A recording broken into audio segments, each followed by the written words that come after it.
होता है, दे दे दिल जो वहीं दिलदार होता है। आंखों ही आंखों में आंखें चार होता है, दे दे दिल जो वहीं दिलदार होता है। अपने सनम को प्यार से हमको थोड़ा देखा कीजिए, मेरे हम सफल। काले आंखों में तो चश्मा लगा लीजिए, मेरे हम सफल। काले आंखों में तो चश्मा लगा लीजिए।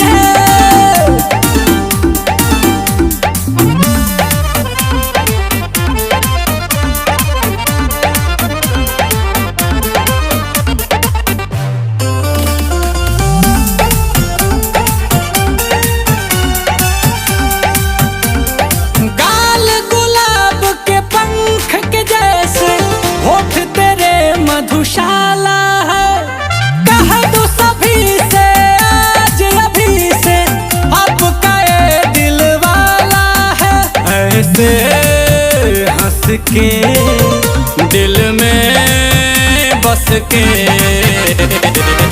जरा सीने में तो चाहत जगा लीजिए।